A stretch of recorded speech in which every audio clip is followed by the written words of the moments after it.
Welcome to the Veteran Spouse Network podcast, brought to you in collaboration with Coming Home Well. I'm your host, Hannah O'Brien, both a veteran spouse and the program manager for the Veteran Spouse Network. On each episode of our show, I will host different guests to learn more about the stories, unmet needs, and resources available to our military and veteran families. We're the show that's making space for your stories, so that here you know you're never alone.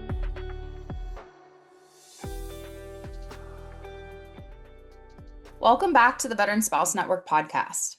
Military spouses experience one of the highest unemployment rates in the country, and behind that statistic are stories of resilience, reinvention, and determination. Today, I'm joined by Sarah Roeder, Director of Partnerships and Member Engagement at Armed Forces Mutual, also a military spouse and a mom, whose personal journey through military life, transition, and financial rebuilding fuels her mission to empower other spouses. So today, we're diving into careers, finances, and how military spouses can take control, even in the most uncertain seasons.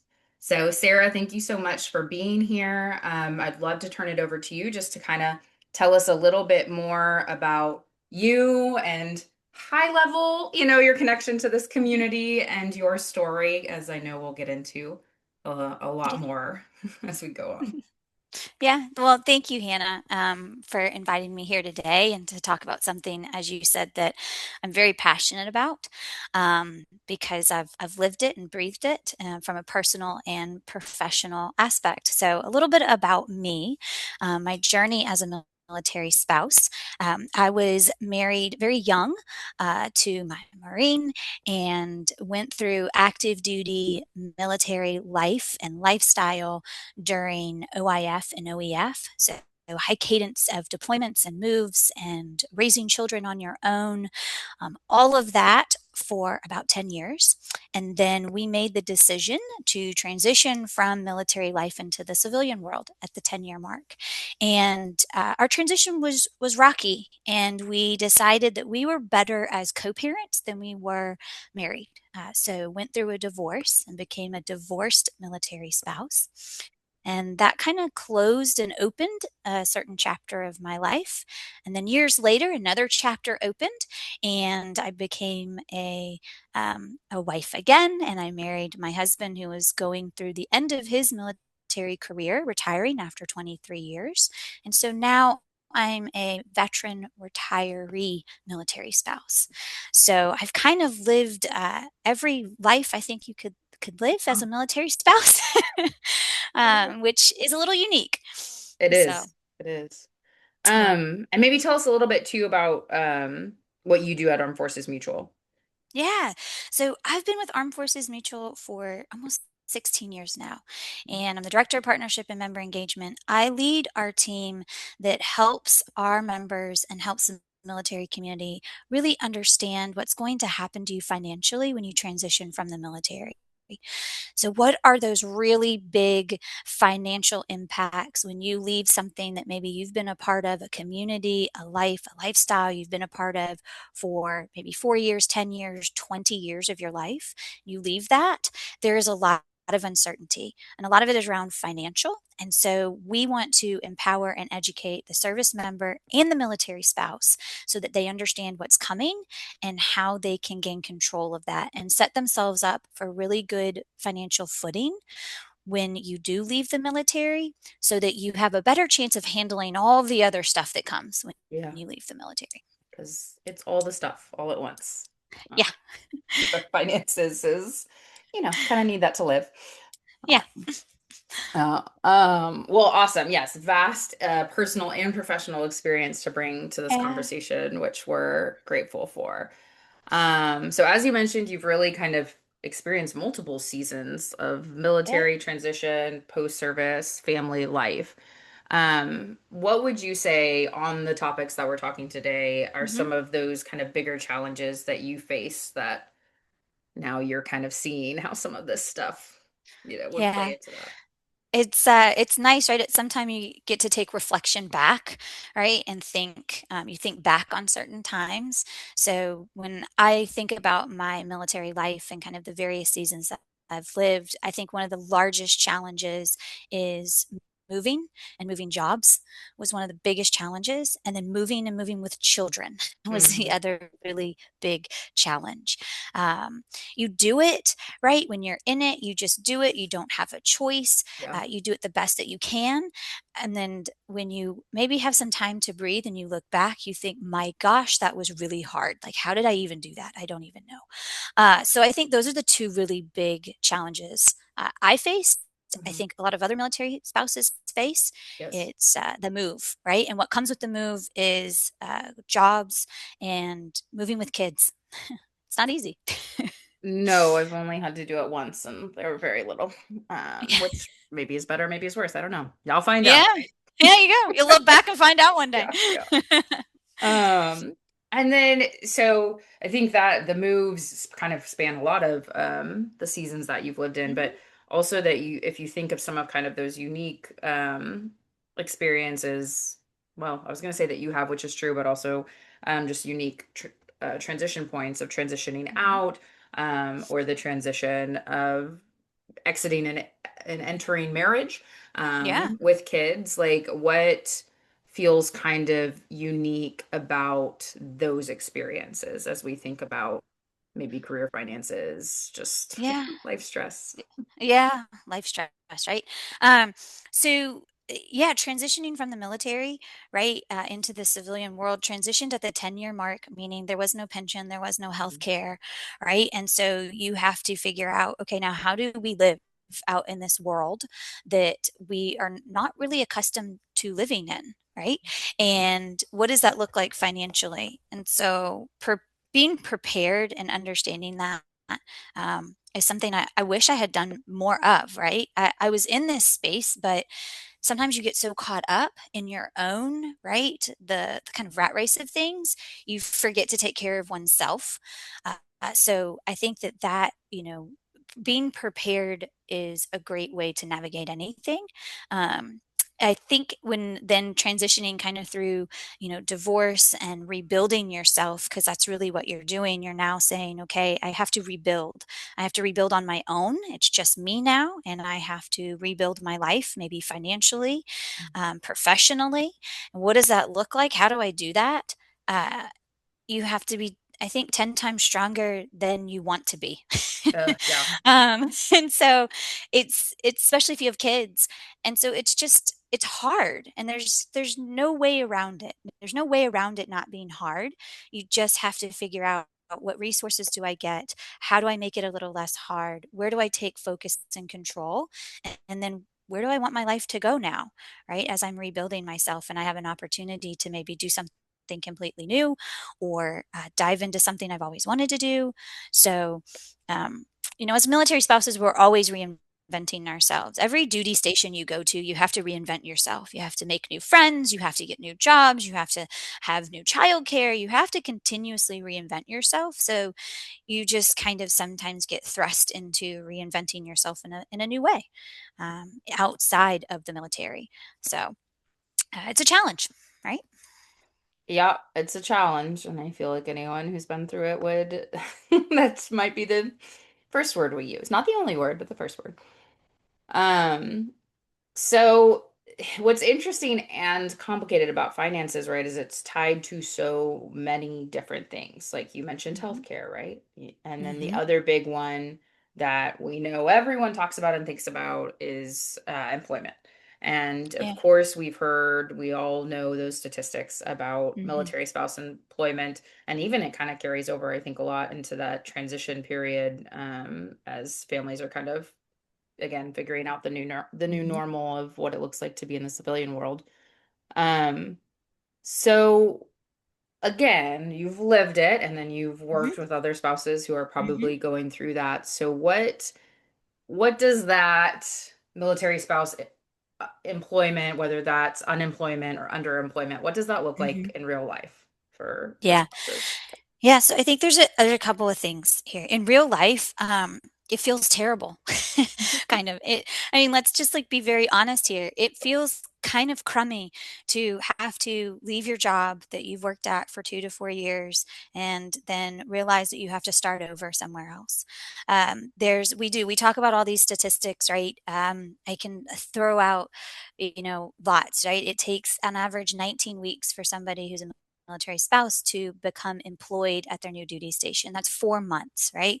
There is a 23% unemployment rate within our community. There is around what we think a 35% underemployment rate.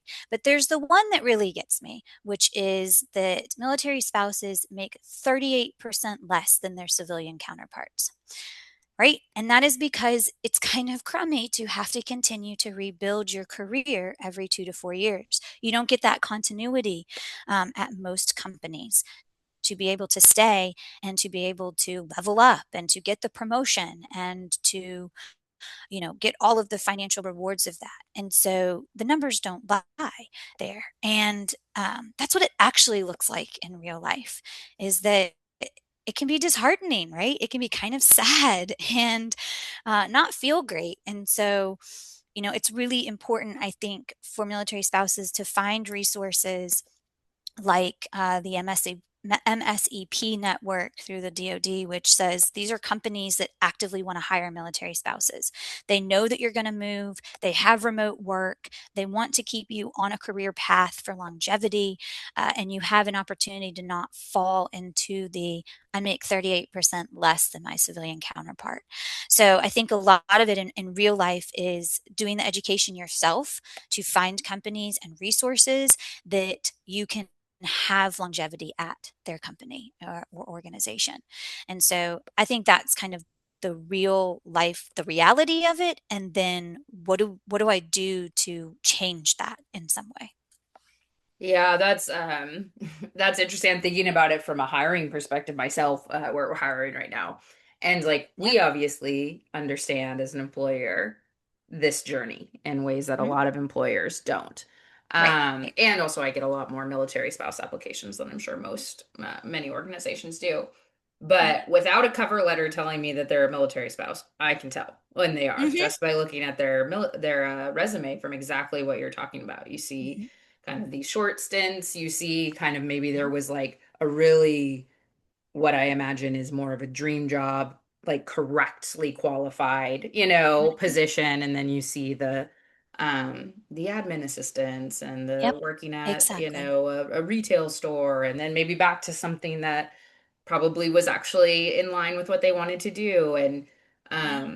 when I'm looking at it, not as someone who's empathetic to that, like I'll try and for a Mhm. moment take myself out of that. And yeah, Mhm. I can't imagine. And also, I'm guessing. I think it's an educated guess, but I'm taking that leap to be like, I think this is a military spouse. I don't know that. So Right. what if I didn't have that empathy or that education or understanding as an Mhm. employer? Yeah, I'm probably, unfortunately, maybe putting that one right to the side. Yeah. Um, and that's, I think, exactly what we're talking about. That's, Yeah. And that's what happens, which is why I think we can take control as military spouses to find organizations or companies that are actively hiring military spouses. The MSC portal, Mhm. MSEP portal, Yeah. that says every company within here knows that you are a military spouse right out the gate. You don't have to explain your resume. You don't have to explain gaps in work. You don't have to explain why it looks like you're running from the law, Yeah.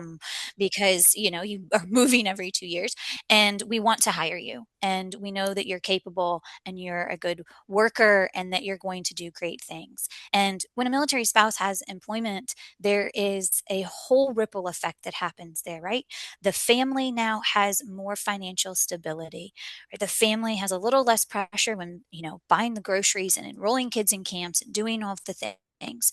The military spouse themselves has I think an empowerment, right? Of I am contributing financially, I am making money, I am planning for my own future as well as my family's. And so it has this ripple effect that is, I think, very positive for military families. And without it, can be not a positive experience. Yeah, then you're struggling in all areas, Mm-hmm. mentally, emotionally, financially, you name it. Mm-hmm. Uh, um, what, I mean, so this, I think this is a good lead into you've alluded to a lot, but what would you think, Yeah. like, let's get back to the, maybe the employer side of things, Mm-hmm. or the civilian or whatever. What do you think is misunderstood about military spouses in the workforce? Yeah. I think the biggest thing that's misunderstood is that it'll take too long to train somebody and then they're going to leave. So Mhm. why would I invest the time? Well, for starters, I think military spouses are the most adaptable, highly trainable individuals that you will ever meet. Mhm. So it will not take you very long. And secondly, yes, they may move, but does this job really require you to be in person? The answer might be yes, right? If you are a doctor, a nurse, I don't know, but it might be yes, but it might not be, right? So have we actually looked at this position from an HR standpoint of do I actually need somebody to physically be here? And the idea too of why am I going to invest and train in somebody because they're just going to move in 2 years? Well, the average American statistically leaves their job every 3 to 4 years, anyways. So, what are we really talking about? Duty stations are 2 to 4 years long. So, we really just kind of fit right in with the average American, only we get to wear that badge up front. We get Mhm. to have it right up front and say, you know, it's probably coming, so you just get to know this up front, as opposed to maybe a civilian counterpart. Somebody trains and invests and thinks, well, I'll cross my fingers and maybe they'll be here for 10 years. Well, on average, they're going to leave in 4. So, I think that there's a lot of misunderstanding around military spouses and a little bit of maybe fear and a lack of education by the companies themselves. Absolutely. Absolutely. And we're already weaving, the story of careers and finances, Hmm. obviously. Anyone who lives and works knows that. So we know that, and you already mentioned, and this is one thing I loved when we talked about kind of talking about this financial independence and financial empowerment Hmm. for military spouses. So why do you see that as such a critical piece, that financial independence and empowerment for Yeah. spouses? Because quite honestly, you never know what the next day is going to bring as a military spouse. I mean, anybody, Yeah. right? Anybody doesn't know what the next day is going to bring. But as a military spouse, you really don't know. I can't tell you, right? When I was married to my first husband, there were I can't even count how many times he would walk out the door and I would literally think to myself, I don't know if you're going to come back. I legitimately don't know, right? So there is an extra sense of I don't know what's going to come next, right? And if I have my finances and I have a job and I'm trying to, build a career and I have financial empowerment and I'm bringing in income, it gives me a little bit more peace of mind as to what's going to come next. It might be that they don't walk back in the door, right? And what am I going to do? My SGLI is only going to go so far, right, in life for my children and for myself. So, what do I need to do to prepare my family and to know that I can be okay on my own? That goes with, right, somebody not coming home. That goes with a divorce, right? Something that's unexpected. Nobody gets married thinking they're going to Yeah. get divorced, right? So the unexpected of I can financially stand on my own 2 feet, or even injury, right? Mhm. If the service member gets injured, which again, we have a more heightened rate and risk of that. Now we have an injury. Does that injury mean that this person now is forced to leave the military? And now this person may not be able to have any employment because of their injury. And so now I am responsible for all of our finances. So I think having your own financial empowerment gives you peace of mind in kind of any situation that's coming at night, that I can have a little bit more control in anything that becomes uncontrollable or Mhm. unpredictable. Yeah. And like those are the obvious big ones for our community, but the other one we've been talking Right? about a lot is transition. That's another Yeah. known in that at some point you will Like we don't Yeah. know when, how, Yeah. if it's if you can anticipate it or not. Yeah. But that's the point where at least one of you is not going to have a job immediately, That's right. perhaps. And also, like we're talking about just in life, right? Like I don't know if we've seen in the last few years tons of people getting laid off, and you Yeah. just never know. So whether, if you're listening and you're like, well, that's sad and I don't want to think about those things, well, do because it's important. But Yeah. even not thinking about those things, there can Yeah. be these things that happen to us in life that are going to Yeah. impact our financial future. Well, and to that point, right? I had a colonel once tell me, he said, "You know, Sarah," he said, "everybody's going to leave the military one of three ways." He goes, "One, they're either going to separate from the service. Two, they're going to retire from the service. Or three, they're going to pass away, right? They're going to, not come home.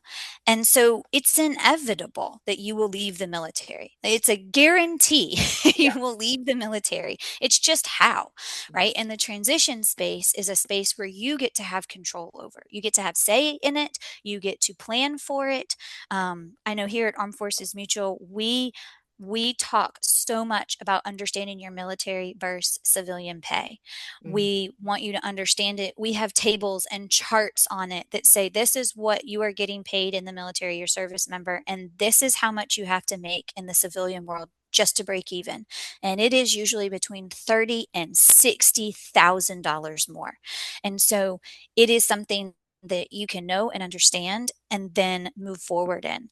So the transition space is coming, whether you want to or not, right? Like everyone's leaving the military at some place. You get to plan for it when you're going to transition out of the service and being a part of it as a military spouse and being a part of that conversation from the Mhm. financial aspect is so important. It is. So let's stay there for a little bit. Yeah, we know that's happening. Um, Hmm. so what do you recommend that families could be doing 1, 2, however many years out you want to talk about Yeah. Yeah. to set themselves up for success? Yeah. So I think you should start 1 to 2 years out the military. I'm going to give some like really tangible things here because I think that's important. Start 1 to 2 years out. Download and understand the military versus civilian pay so that you understand how much money you need to be making when you leave the military. It's not an apples to apples comparison.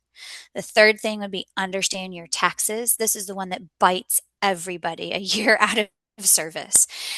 They all of a sudden have a $20,000 or $30,000 tax bill because they didn't understand um, what they were receiving tax free from the military and how it comes to you in the civilian world. The next thing would be understand your life insurance before you go through the VA disability claims process. You're going to lose your SGLI as a military spouse. You're going to lose SGLI as a service member. You have to replace it, right? You have to replace your life insurance. And so it's really important to start that process before the VA disability claims process. And then if you're retiring from the service, then you need to understand SBP, what the cost of it is and what it provides for your spouse and your child. And I would say those are where you should start um, and and move forward from there. Yeah. And all of that stuff is stuff you can think about today. Yeah, you can start. You can start today doing that. Yeah, So, but yeah, I mean, I imagine those things change. So you want to be close-ish when you can be, to understand what it actually looks like. Yeah, makes sense. yeah. So, if you're there, there are resources available. There are resources. So, And sometimes I think military spouses get a little intimidated by finances. I think sometimes finances are messy, right? They're emotional and they're messy. Um, our relationship with money was established at about 7 years old. That's statistically right. About 7 years old establishes your relationship with money, and you have to have an open line of communication with your spouse about that. I will give you myself as an example, right? I am a saver. I always have been. It's how I was raised. I'm a saver. I probably overly save, right? In that. And my husband is not. He's not a saver. He is a I will figure it out when it comes because I've always figured it out. And so we had to have a very like heart to heart conversation when we were getting married, especially later in life, about, okay, how do we find this balance? And what we realized is it's great because he pushes me to take the trip, right? Do the thing. It's okay. And I push him more to think a little bit more about before you buy that, do you really need it? And Hmm. so we come to a meeting of the minds. But we had to come to a meeting of the minds because we have different core values around money and how we view money. And that is not unique in any way, shape, or Yeah. form. I think every family experiences that. And so, having open conversations about it, knowing resources and not being afraid or embarrassed to say, I don't know what a spousal IRA is, or I don't know what a 401k is. Like, that's okay. Yeah. That's okay. Learn it. And then you now know. Yeah, because I think the other thing you're speaking to is that, or that I'm thinking of, is that so often, and maybe this might not be true of active duty couples in the same way, just because of the dynamics of, deployment and spouses Mhm. taking on more responsibilities often when that happens. But I think Yeah. certainly we see in the civilian workforce that a lot of gender stereotypes play in to when Mhm. money comes in, and that tends to be something that a male partner may Mhm. control more. And Mhm. I think about that all the time. And when we had our first meeting, and even now, I'm like, oh, I need to have some of these conversations myself, because Yeah. yeah, I just get comfortable, like, Yeah. oh yeah, you can do the taxes, or Yeah. that sort of thing. But yeah, tomorrow, we don't know what tomorrow holds. Yeah. Will I know how to do my taxes? Yeah. Well, Mm. but hopefully you know a resource to go to, Yes. right? You're like, but I do know the resource, and so Yes. I'll go learn. I go to Bob, and Yeah. Bob helps me with my taxes or Yes. wherever it is. Exactly. But Um, yeah, it's just it's important to have visibility, I think, and it's okay for one person to be the more, dominant in yeah. taking over those responsibilities. Just everyone needs transparency in it. And the military spouse community, over 50% of military spouses handle the day to day finances. Because, like you said, the cadence of being a military spouse, the other person's gone. So, a lot. They don't know when the water bill is due and they don't know when the electric bill is due because they just kind of plug and play, as they're coming home around, training ops or deployments or things like that. So it is very common for military spouses to be the ones who are handling the day to day finances.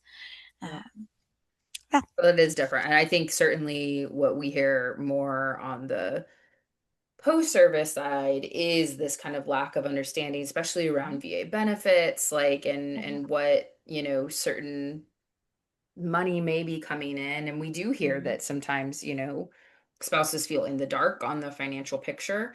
And you mentioned too, like, finances are messy and people don't want to talk about it. I think Yep. for a really long time, it's been the number one, source of conflict in relationships.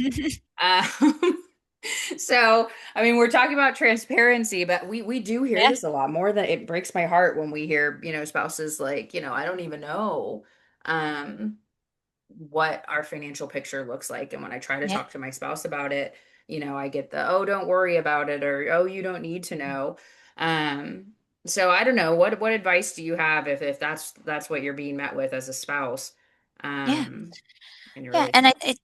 I think that's you've hit on something that is probably happening more than we think, right? And so it's having not a strong financial communication. So what I would say is, and this was something that kind of how I approached it, right? When I got remarried and wanted to have a lot of transparency and make sure that, we both knew what was going on financially, is take one item, just one thing that you wish the other person knew or understood about your finances, and sit down with just one item Mhm. and go through one item. And it might take a week, it might take about 2 weeks, but literally just one thing that weighs on you that might bother you or you have questions about. Articulate it as, this is heavy in my mind. this brings me anxiety or worry, and we can alleviate that anxiety or worry because I'd like to understand this one thing. And I think sometimes with finances, people try and bite it all off at one Yeah. time, and you can't. It's too much, and that's where a lot of frustrations come in and tempers get raised. So just pick one thing, and and then when that one thing you understand that one thing, pick another thing, right? And I think you'll find too that it's kind of it opens up a two-way street of communication. The other person also might be thinking to self, hey, there's one thing that I wish you understood better too about maybe me as a person or about our finances that you could help me with. So I think it's a great way to just kind of open up dialogue Yeah. is start so small, one thing. Which is probably true on a variety of topics, but you're right. Yeah, I think this one gets really hot and really complicated and overwhelming really quickly when you really try and fast. take on Yeah. too much stuff. So. Yeah. And I think too, I mean, we're essentially talking about our own little mini financial education in our relationship, Mhm. but also kind of now zooming out, financial education that we've been talking about throughout on a Mhm. broader spectrum. Um, for our military spouses, we'll focus on our spouses. Yeah. What do you think are some of those blind spots financially that Yeah. you're seeing a lot that are good things to become educated about?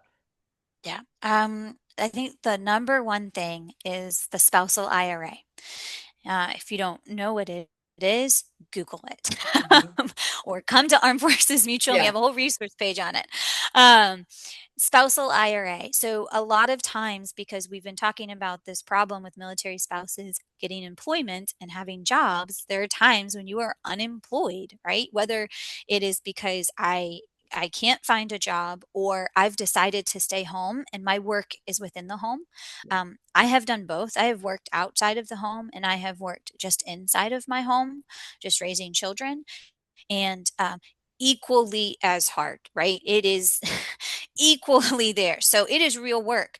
And so for the military spouse who finds themselves just working within the home, regardless of the reason, that you can invest in a spousal IRA, which says if your service member is employed, right, which they are, that you can contribute to your own IRA in your own name up to $7,500 per year. And that is huge because you're investing in your direct future, but ultimately just your family's future, right? If your service member's investing in their TSP or gets a civilian job and invests in a 401k, that's in their name. That is for them. Now, it's for the family one day, right? But it's in their name. And so you should have the same. So I think the spousal IRA is a huge blind spot for military spouses. I also think that people think, oh, well, you can save up to $7,500. Like, I'd never be able to put that much away. Then don't put $100. Put something is better than nothing, right? Put $100 a month away for your work inside the home, which is worth way more than $100 a Yeah. month. Right? I think that that's a very big blind spot Yeah. for military spouses. Yeah. I remember when you first mentioned it, I was like, yeah, Mhm. completely unfamiliar. And I'm so Yep. glad that to hear that it exists. Oh. Um, Other things, spouses, just in general, I mean, obviously, Mhm. we're talking about how Armed Forces Mutual is a resource, but what Yeah. are other easy things that spouses can be doing to educate themselves or other where should they be? Yeah. I mean, Google, right? We all have Google, but what are other, top-notch resources that you guys have on different things or other places folks can go? Yeah. Yeah, so one thing that I really like about our website at Armed Forces Mutual is that the team that I lead is our member benefits team, and they're the ones that puts out a lot of our resource content. And so it is things, like spousal IRAs, like the military transition timeline, like the military versus civilian pay chart to understand that. We have basic budgeting downloads, right? To start your budget conversation, right? Start that one small thing is I'm going to write a budget out. So, yes, we have a lot of really great resources. I think for military spouses, though, too, right? If you're looking for employment, MSCP is a great place. If you're looking for what you don't know yet and you think you want to change or you want to reinvent yourself, is to get a mentor. And there is ACP, American Corporate Partners, has an amazing mentorship program for military spouses. And it's a year long, you meet once a month, and it is a direct person who has been placed with you to say, let's figure out where you want to go, right? In your career, do you want to get back into the workforce? Do you want to level up? What does that look like? So I think mentorship can be a really big and great resource for military spouses. Mhm. And I'll plug, we have a podcast episode with ACP where they Ah, talk all about, and someone who went through the program themselves. So if you want that, yeah. you'll find that one. Yep. Yep. Um, I am on my third protege with oh, ACP. you're a mentor. I Excellent, am a excellent. mentor, Yeah, yeah, yeah. and it's great on the mentor side and on the for the mentee. So both ways, it's a two-way street. If you're looking to have a mentor, talk to ACP. If you're looking for a mentor, talk to Yeah. ACP. It all goes back to that. But yeah, I think that's too is that, it gets so easy to be overwhelmed as Mhm. military and veteran families in general about the vast, resources available and like who's got our, I think the last time, I heard the statistic, it's like there's 77,000 Yeah. VSOs. So Google's overwhelming in this realm. So having a little bit of a trusted resource, you can go to and then find kind of the trusted resources from there, like a yeah. chain effect, is a good place to start because you just blindly Google, um, Yeah, and transition. It's a lot. And there sometimes, and it should be known that there are people who have ill yeah, intentions, right? Um, especially our in the military financial community sector. is actually very highly targeted for fraud, for financial abuse. It's awful to say, but it is true. Good So, to know. yes, trusted resources is really important. Yeah, trusted resources that are tailored to your unique Hmm. um picture because yeah, like all these resources that you're talking about, these are not necessarily civilian resources. I'm sure there are lots of those No. too, but so they might Yeah. not be showing up in a Google search. Oh. Um, Anything else you want to say about like benefits and entitlements that are available to Mhm. spouses or things that Armed Forces Mutual can help with just to make sure Yeah. we Yeah. hit Cover the it all. yeah. I think some really great, we've talked kind of about the resources from the job lens, and from the kind of career lens, and then from a personal lens, right? In that mentorship space. Um, I think that from a benefit side, it's really important to understand life insurance. I will say a lot of times we think so heavily about maybe the primary person making, the primary service member out there, but we have to also think about ourselves. What would happen, right? We don't want to think about stuff like this, but what happens if I'm no longer here? Mhm. Who's picking up kids? Who's cleaning? Who's cooking? Who's doing all these other things so the person can continue to live the cadence of work? And it's like, that's really expensive. So when you're in the military, you have this bubble and this safety net of that, right? And they give you this life insurance and all of that. But I think we have to realize that in one, it might not be enough to keep a family afloat, especially if something should happen to the spouse, right?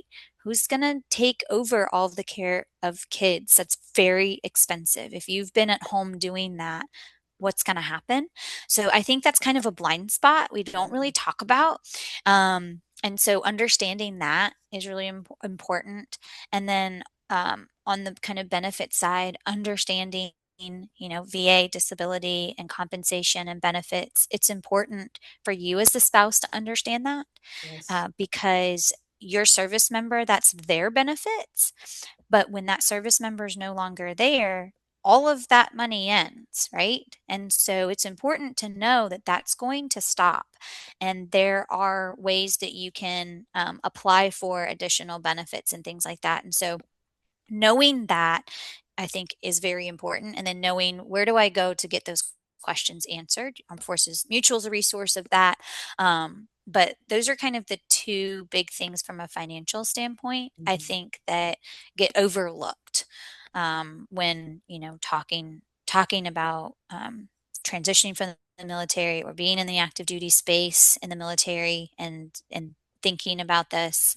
So those are two things I think that from a benefit side that you really need to get locked down. So very important. And, I think it's so easy for us to overlook because we don't want to be there mentally. But No. I mean, I can't speak from experience other than doing it with our father-in-law, but you're not there mentally when you're dealing with it, you know, Yeah. when you have to either. So do it Yeah. now. Yeah. And it's important too for, say, at Armed Forces Mutual, we try and take that guesswork out.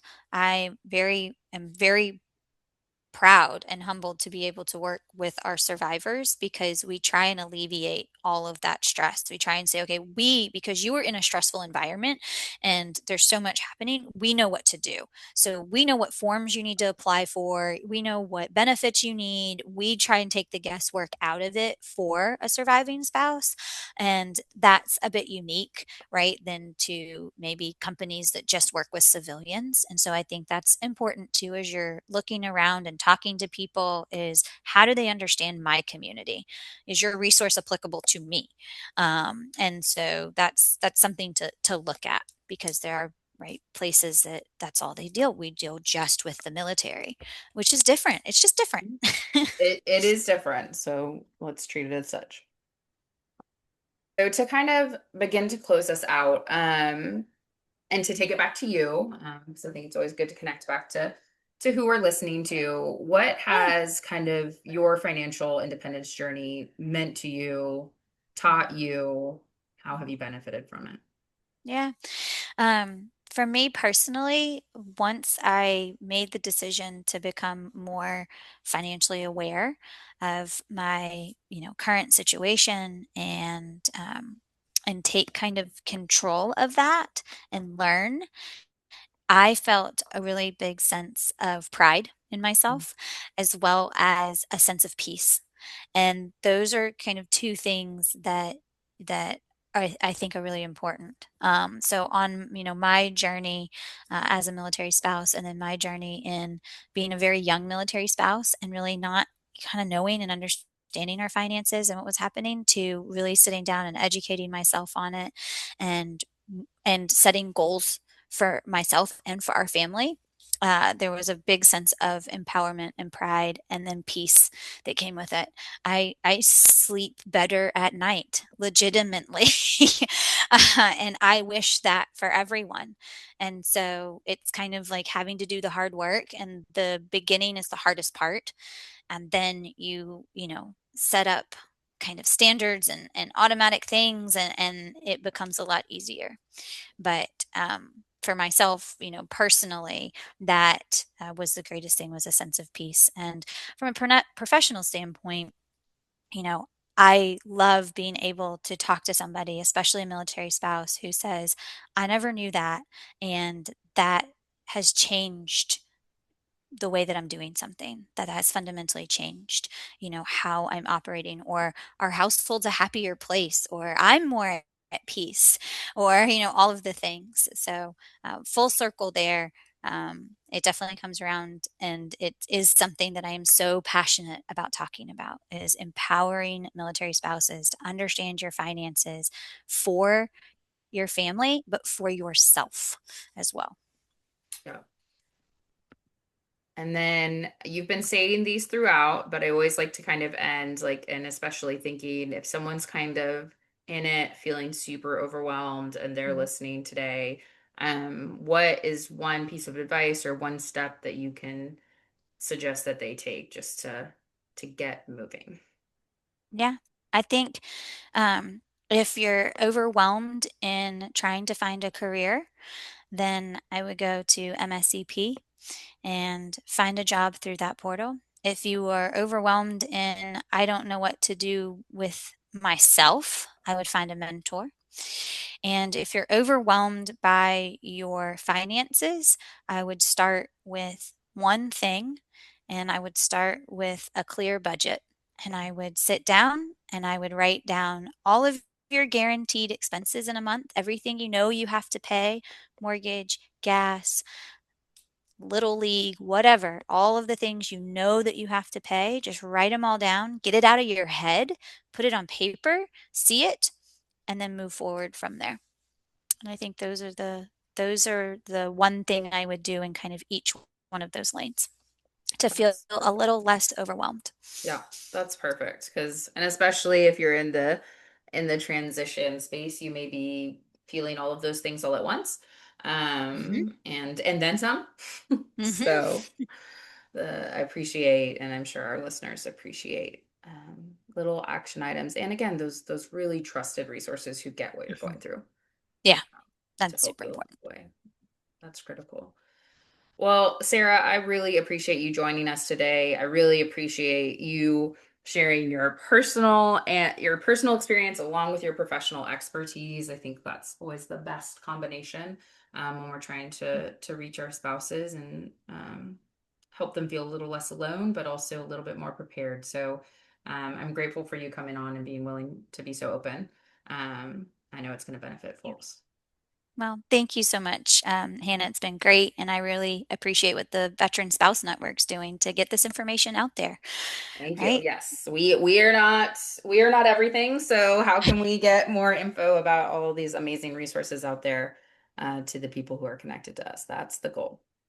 That's the goal. All right. Well, thank you guys for listening, and we'll talk to you next month. Thanks again for joining us on the Veteran Spouse Network podcast, brought to you in collaboration with Coming Home Well. We thank you for listening today and hope today's session left you feeling a little more connected or gave you some insight into the experiences of our military and veteran families.